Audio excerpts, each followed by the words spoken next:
सदर इसरार अहमद साहब, शमीम तुर्क साहब, महताब चौहान, जकी साहब, एहतशाम मंसूरी, इमरान बॉबी साहब, हमारे भाई डॉक्टर पवन राव अम्बेडकर साहब, BS बिंद्रा साहब, मुनाफ अली, सैयद असलम साहब, जो साहब, जनाब तरीन साहब जो संभल से आए, जनाब सलमान मुगल साहब, मौजूद हाज़रीन इकराम, बुजुर्गान मिल्लत, मेरे गयूर नौजवानों, मैं आपका बेहद शुक्रगुजार हूँ कि आपने अपना कीमती वक्त निकालकर आज के मजलिस के जलसे में शिरकत की। आपने मुझसे कबल मजलिस के मौजूद कायदीन की तकारीर को सुना और उन तमाम ने आपको इस बात की तरफ मुतवज्जो किया कि उत्तर प्रदेश की सियासत में मजलिस यही चाहती है कि जिस तरीके से उत्तर प्रदेश में दीगर समाज के लोगों को उन्होंने अपने इत्तेहाद की ताकत के ऊपर उन्होंने मिलकर अपने एक नेता को बनाया, अपने उत्तर प्रदेश की सियासत में अपना हिस्सा भी मिला। आज मजलिस आपसे अपील करने कुंदरकी में आई है कि अगर आप मुत्तहिद रहेंगे और अपने वोट की अहमियत को समझेंगे तो यकीनन उत्तर प्रदेश की सियासत में एक नया इनकलाब लिखा जा सकता है। और मुझे यकीन है कि इंशाअल्लाह ताला इस बार उत्तर प्रदेश के असेंबली के इंतखाबात में, विधानसभा के चुनाव में आप तमाम मिलकर एक नई तारीख को रकम करेंगे। मुझे खुशी है कि मैं दोबारा कुंदरकी को आया हूं। मैं आपका शुक्रिया भी अदा करना चाहता हूं कि 5 साल पहले आपने विधानसभा और असेंबली के इंतखाबात में मजलिस के उम्मीदवारों के हक में अपने वोट का इस्तेमाल किया। वो उस वक्त हमको कामयाबी नहीं मिली, मगर मेरा ये अखलाकी फरीजा है कि मैं आप तमाम का शुक्रिया अदा करूं कि आपने ऐसे वक्त में मजलिस का साथ दिया जब मजलिस आज की तरह इतनी तंजीमी तौर पर, हमारा संगठन उस वक्त इतना मजबूत नहीं था, ना ही लोग इतना मजलिस से वाकिफ थे और ना ही जो आज अल्लाह के फजलो करम से उत्तर प्रदेश के खास तौर से मुस्लिम अक़लियत के दिलों में और उनके घरों में मजलिस पहुंच चुकी है। वो ये आप तमाम की वो मेहनत 5 साल की जो आपने अपने वोट को मजलिस के हक में इस्तेमाल किया, आज अल्हम्दुलिल्लाह वो आपकी मेहनत रंग ला रही है। मजलिस इत्तेहादुल मुस्लिमीन के उम्मीदवार को आपने उस वक्त साथ दिया जब लोग मजलिस को पहचानते नहीं थे। मैं आप तमाम का दिल की गहराइयों से आपका शुक्रिया अदा करना चाहता हूं कि आपने मजलिस के को अपने वोट से, अपनी दुआओं से मजबूत किया। ये मेरी खुशकिस्मती है कि मैं कुंदरकी की तारीखी सरजमीन को आया हूं जहां पर मौरिखीन ने लिखा कि इब्ने बतूता भी यहां पर रुक कर गए थे। ये वो कुंदरकी की सरजमीन है, ये मुजाहिदीन आजादी की सरजमीन है, बाबूजी वाराम की सरजमीन, मुंशी रतन लाल की सरजमीन, सैयद रजीउल हसन साहब की सरजमीन, जिन्होंने अंग्रेजों से इस मुल्क को आजाद कराने के लिए अपनी बड़ी बड़ी कुर्बानियों को पेश किया। मैं इन तमाम मुजाहिदीन आजादी को सलाम करता हूं और मैं आपसे अपील भी करना चाहूंगा कि इन मुजाहिदीन आजादी ने इस मुल्क को आजाद जब अंग्रेजों से कराने के लिए अपनी जानों की कुर्बानियों को पेश कर रहे थे तो उन्होंने हिंदुस्तान का, भारत का एक ख्वाब देखा था। वो भारत का ख्वाब क्या था कि यहां पर हर मजहब के मानने वाले चैन और सुकून से और सबसे ज्यादा इज्जत के साथ अपनी जिंदगी गुजारेंगे। उनका ये ख्वाब था और इसीलिए उस ख्वाब को पूरा करने के लिए इन मुजाहिदीन आजादी ने जेल की सोबतों को बर्दाश्त किया, अंग्रेजों के जुल्म का सामना किया, ताकि जब मुल्क अंग्रेजों की गुलामी से आजाद हो जाएगा तो आने वाली नस्लें बगैर डर और खौफ के अपनी जिंदगी को पुरअमन तरीके से गुजार सकेंगे। उनको उनका जायज मुकाम और उनको उनका जायज हक मिलेगा। इसीलिए आप देखते हैं कि जिन बातों का मैंने जिक्र किया, इसको उन्होंने जब भारत का आईन, भारत का संविधान, भारत का कॉन्स्टिट्यूशन बन रहा था, तो इन तमाम चीजों को उन्होंने भारत के संविधान में फंडामेंटल राइट्स में डाला। मेरे अजीज दोस्तों और बुजुर्गों, भारत का संविधान तो अंबेडकर साहब ने बना दिया। भारत के संविधान में बाबा साहब ने कह दिया कि तुमको मजहबी आजादी रहेगी, तुमको लिबर्टी ऑफ थॉट रहेगा, तुमको फ्रीडम दिया जाएगा, तुमसे इंसाफ हुआ करने की बात बाबा साहिब ने प्रियम्बल में डाली। मगर मैं आज कुंदरकी की सरजमीन में खड़े होकर आपसे कह रहा हूं कि बाबा साहिब अंबेडकर ने और संविधान बनाने वालों ने उन तमाम चीजों को आईन और संविधान में तो डाल दिया, मगर उन्होंने ये भी हमसे कहा कि देखो हमने इसको किस किताब की शक्ल में हमने संविधान बना दिया, मगर अगर इस संविधान को, इस भारत के आईन को, अगर तुमको इसको जिंदा रखना है, अगर इसको जिंदा रखना है, अगर इसको महज एक किताब अगर बनाकर नहीं रखना है, इसको अगर जिंदा रखना है, तो हमने जो संविधान में जो बातें कही है कि एक भारत का जो भी नागरिक होगा उसकी इज्जत, उसकी डिग्निटी, उसका चैन और सुकून, उसको तरक्की के मौके, उसको अपने मजहब पर चलने की इजाजत, ये तमाम हुकूक आपको हासिल करना पड़ेगा। किताब में, संविधान में लिख दिया गया, मगर याद रखो उसको हासिल वही लोग करेंगे जो लड़ेंगे, जुस्तजू करेंगे, जिद्दोजहद करेंगे, इसार और कुर्बानी के मजारे पेश करेंगे। मगर अगर याद रखो वो कौम या वो लोग अगर ये बैठ कर कहेंगे कि सिर्फ भारत के संविधान में लिख दिया गया है, तो याद रखो कोई तुम्हारे पास आकर तुम्हारे सामने झुककर तुमको हाथ जोड़कर नहीं कहेगा ये लो तुम्हारी इज्जत, इसको रख लो, ये लो तुम्हारे मजहब की हिफाजत रख लो, ये लो तुम्हारी मस्जिद की आबाद रखने की तजवीज रख लो। याद रखो भारत के संविधान में जब इन चीजों को लिख कर दे दिया गया, तो भारत के बसने वाले गरीबों को उठकर इन हुकूक को जब हासिल करेंगे, तभी जाकर उन मुजाहिदीन आजादी के ख्वाब को पूरा कर पाएंगे। मैं सलाम करता हूं बाबा साहिब अंबेडकर को, मगर अंबेडकर ने क्या कहा, मैंने वोट डालने का हक तो तुमको दे दिया, मगर अंबेडकर ने यह भी कहा कि मेरा ख्वाब यह है कि तुम वोट को इस्तेमाल करो, मगर अपनी क़यादत को बनाओ, अपने मजलूम कौमों को मुत्तहिद करो, इंसाफ की लड़ाई लो। ये काम मजलिस इत्तेहाद और मुस्लिमीन कर रही है। मेरे अजीज दोस्तों और बुजुर्गों, इन्हीं ख्वाबों को हमको पूरा करना है।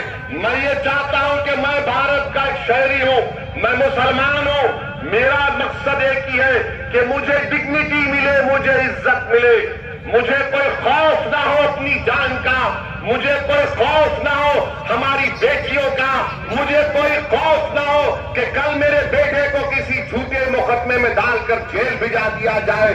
मुझे ये उम्मीद हो, मुझे ये उम्मीद हो कि मेरे बच्चों के लिए स्कूल मिलेगा, मुझे ये उम्मीद है, मुझे यकीन है कि हमको इन तमाम चीजों को हासिल करना है। मेरे अजीज दोस्तों और बुजुर्गों, याद रखो असदुद्दीन ओवैसी आपसे सिर्फ इस बात की गुजारिश करने आया है कि मैं जो तुम्हारे सामने खड़े होकर जिन बातों को बयान कर रहा हूं, ये बातें वो नहीं है कि आसमान से तारे तोड़कर लाने बनाने की बात नहीं कर रहा हूं। मैं तुमसे ये नहीं कह रहा हूं कि चांद पर जाकर उसकी मट्टी उठाकर मैं तुमको ला कर दूंगा।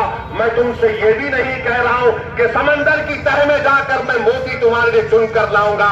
मैं तुमसे यही कह रहा हूं कि अगर तुम मेरी बात को समझ जाओगे तो भारत में हमको इज्जत भी मिलेगी, हमारा मुकाम भी मिलेगा और हमारा हक भी मिलेगा। कोई उठकर कहेगा कि बताओ ऐसी तुम ये बात कैसे कर सकते हो कि क्या इज्जत नहीं मिली, क्या डिग्निटी नहीं मिली, तो मैं उनको जवाब में कहना चाहूंगा कि उत्तराखंड में धर्म संसद के नाम पर मुसलमानों को कत्लेआम की धमकी दे रहे, तो क्या मेरे दिल में खौफ नहीं पैदा होगा? धर्म संसद कर कर भारत के मुसलमानों को म्यांमार के रोहिंग्या मुसलमानों की तरह खत्म करने की बात की जाती है। क्या इसमें डिग्निटी है? रायपुर में धर्म संसद होता है, कांग्रेस की सरकार है, वहां पर कोई कहता है कि इंसानियत को बचाना है तो मुसलमानों को सफ़े हस्ती से मिटा दो। बताइए कौन सी डिग्निटी है? ये कौन सा खौफ दूर करने की बातें की जा रही और किसी को अब तक गिरफ्तार नहीं किया गया? ये तमाम के तमाम लोग बकवास के बकवास बकते रहे। इख्तिदार उत्तराखंड में बीजेपी के पास, इख्तिदार रायपुर में कांग्रेस के पास, और सब आकर बोलते बीजेपी बोलती है, मोदी बोलते हैं कि सबका साथ, सबका विकास, सबका विश्वास। कांग्रेस कहती है कि हम नेहरू के आइडियोलॉजी को मानने वाले। अरे तुम किसको मानते हो ये तो बताओ हमको। तुम ना नेहरू को मानते, तुम ना संविधान को मानते, तुम ना मुजाहिदीन आजादी के वारिस हो, बल्कि तुम तो इस मजहब में नफरत को फैला रहे हो। तुम तो इस मुल्क में भारत के मुसलमानों को ऐसा बड़ा डरावनी ख्वाब दिखा रहे हो कि इनकी वजह से भारत को खतरा है। कि इस तरह की गुफ्तगू उत्तराखंड में हुई, कितनी पार्टियों ने एहतजाज किया? क्या कांग्रेस ने एहतजाज किया उत्तराखंड में? क्या समाजवादी पार्टी के लोग अपनी लाल टोपी पहनकर निकल कर आए? क्या रायपुर में कांग्रेस की हुकूमत ने उस तरह का फंक्शन करवाया? खुद हुकूमत ने करवाया जिसमें तमाम बातें की जा रही।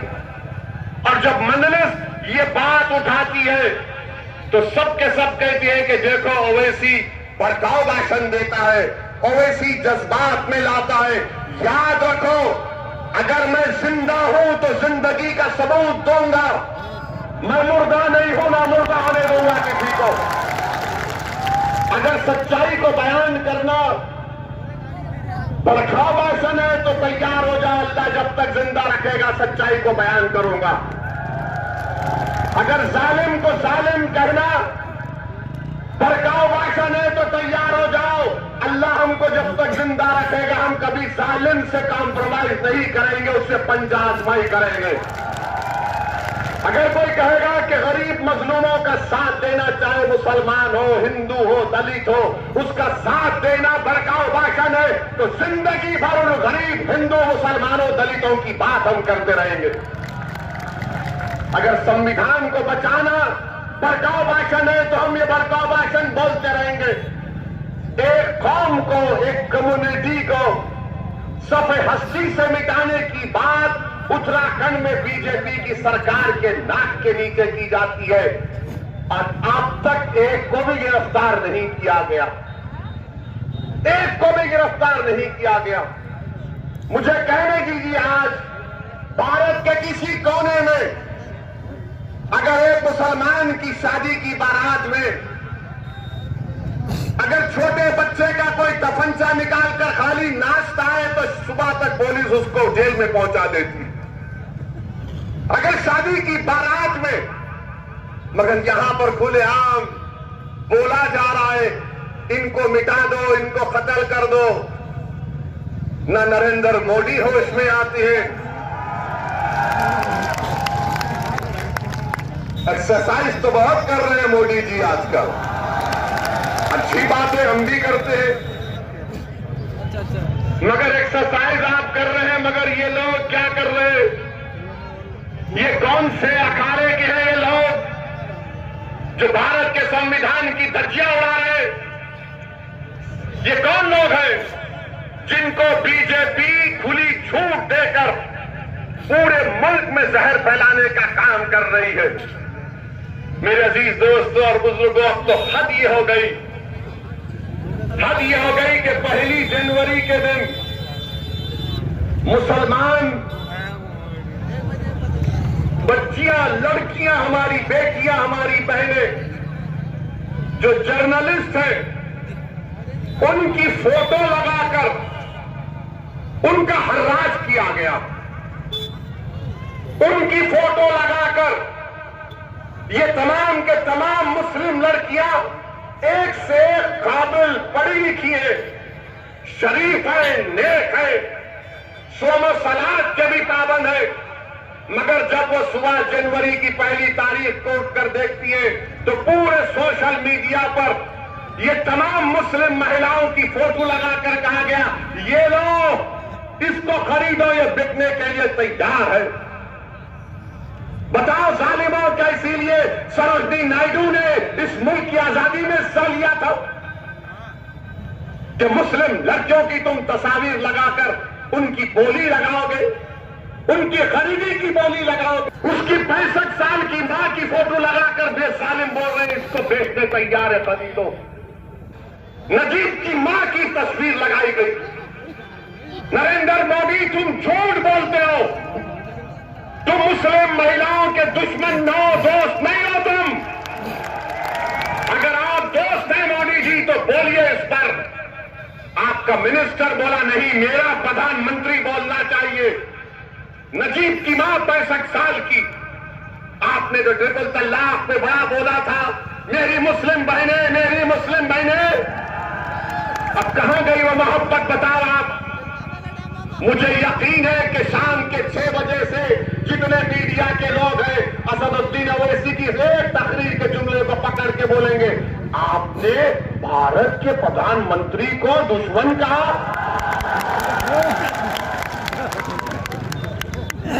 ये पूरे के पूरे पप्पा जी के बेटे हैं।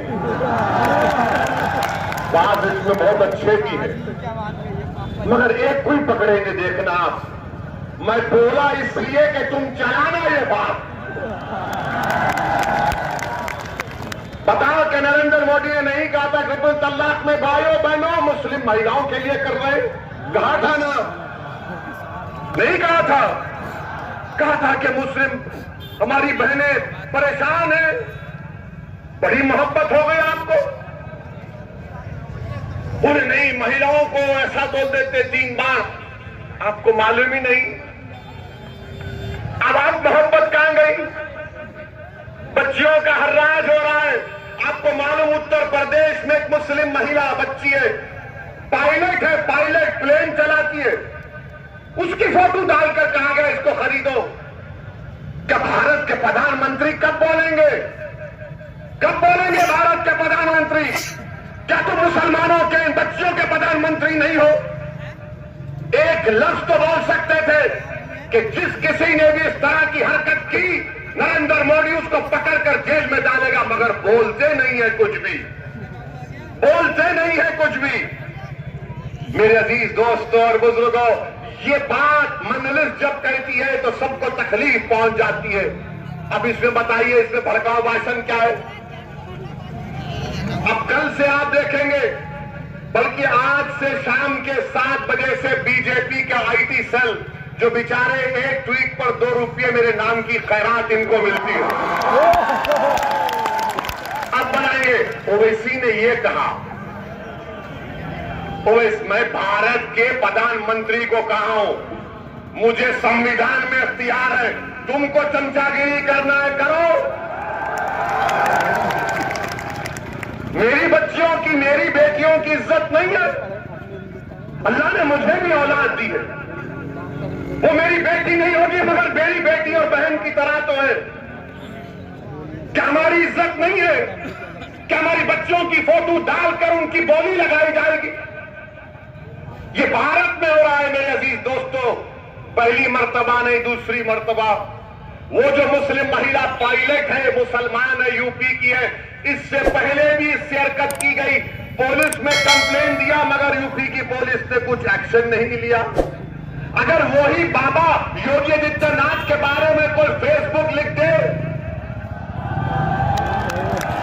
अगर अमित शाह के बारे में कोई लिख दे, मोदी के बारे में कोई लिख दे, तो पुलिस पहुंच कर उसको जेल को पहुंचा देगी। यही तो मेरी लड़ाई है। अगर मोदी की इज्जत है तो मुस्लिम भाइयों की भी इज्जत है, अगर योगी आदित्यनाथ की भी इज्जत है तो मेरी बहनों की उससे ज्यादा इज्जत है, अगर अमित शाह की इज्जत है तो हमारी भी इज्जत है। भारत के संविधान में सब बराबर है, तुम्हारी इज्जत बढ़ के मेरी इज्जत कम नहीं है, इज्जत सबकी बराबर है। ये लड़ाई